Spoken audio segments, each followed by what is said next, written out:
Takže čau ty lidi, je tady se mnou ségra. Dobrý den. No. Takže mám další díl. Je to návod, jak si vyrobit domácí sliz. A je to takovýhle ten, ale nevím teďka, jak se jmenuje ta rostlina. A takže tady si ještě udělám menší střih, protože tady to celý potřebuji rozříznout nožem. A tím to pak budu vyškrábávat. A ještě pak si vezmu takovou ortulku a tím to rozmixu úplně na sračky. A ty sračky potom, to už bude hotový sliz. No, takže udělám zatím menší střih. Já si dojdu pro nožík, takže zatím čau. Takže čau, to jsem zpátky. Vzal jsem si nožík, ale vemte si spíš ostrý, já to mám například. No, takže tady to si přitáhnu. Takže tady to zatím potřebovat nebudem, tady to taky ne. Takže teď si to vezmete od toho nejtlustšího. No, asi to bude lepší těma nůžkama.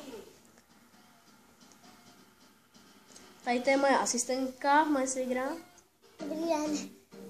Už si zdravila. Nemusí zdravit 100krát.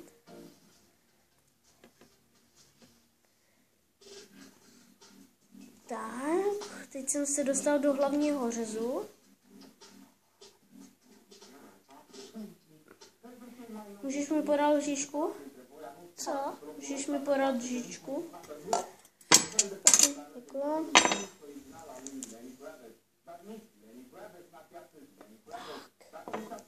Teď tady to takhle rozdělíme na dvě části.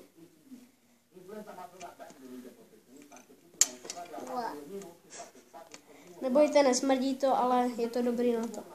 Jo, takže prostě, dobré. Prostě takhle to rozdělíte, jo, na ty půlky. Takhle celý, jo. A teď si vezmete jen lžičku a no, mě to jde špatně.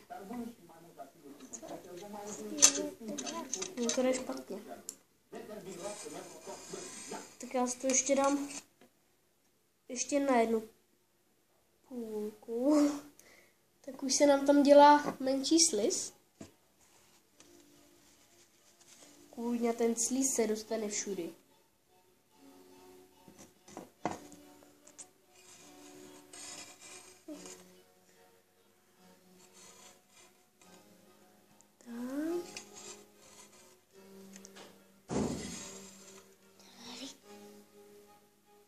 Tady to zatím bude stačit. Zbytek si oddělíme. Dáme pryč. Ježišu. Salačky. Dobré. Já už jsem to jednou dělal, takže já už jsem na tady to zkušený. Jste se nemuseli bát, že to nezvládnou 11 letý děti, jo? No, děti, kluci. Prostě. Tak, uholíme tu klobásu jednu. Tak. Tak si to ještě jednou rozříznám. Teď v tom řezu. Tak, tady v té půlce si to ještě takhle... Ne, nech to bejt. Takhle si to ještě v tom přepulíte. No. A nebojte se toho slizu, já jsem se teďka bál.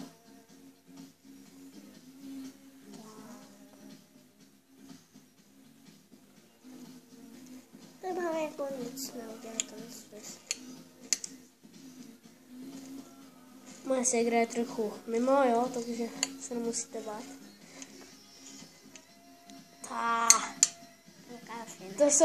To jsou soptíky. To jsou soptíky. Tak to je prdel. No a takhle postupně už to všechno celkově děláte. No jdi si to umej do koupelny.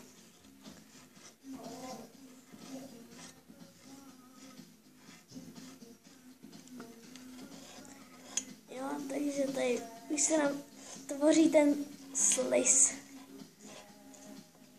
A je to fakt brutální sliz, jo. Ne nějaký ty ptákovinky, co tam všude kámoši dělají na YouTube. Tady to je fakt úplně dokonalý sliz. Když si chcete udělat pravý sliz, tak nemáte problém, jo. Tak. Wow. Shit. Kurva, to je somtík.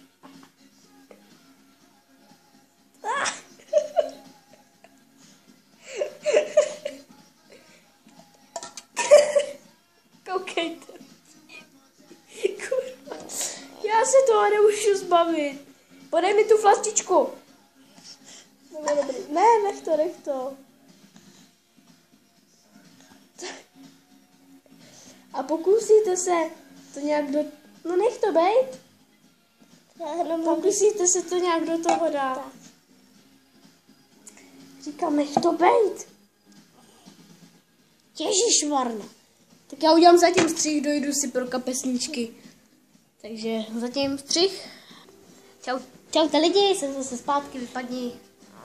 Jdi na stranu. Takže tady dáme zatím stranou. Takže tady už máme trochu slizu. Jo?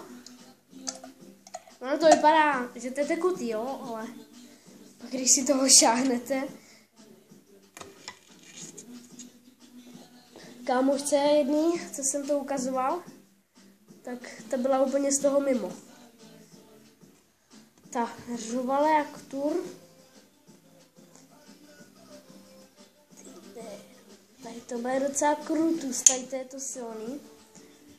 No a jdeme zase čistit. Jo, aloe vera se to jmenuje. Aloe vera se to jmenuje, jo. Já vám potom ještě ukážu toto.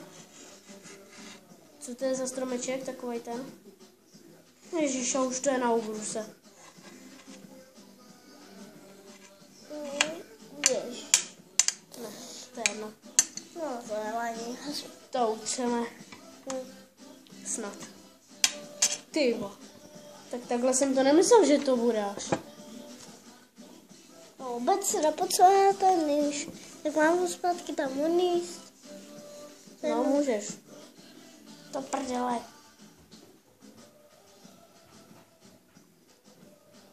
Ježiš. Pošel.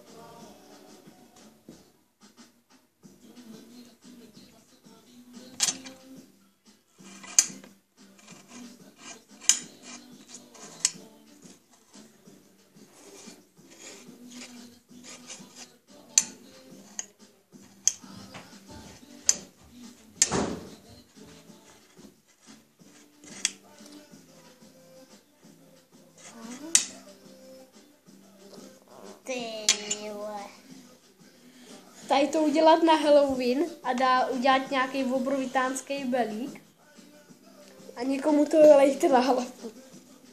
Jako italský vtípek. To by byla fakt prča.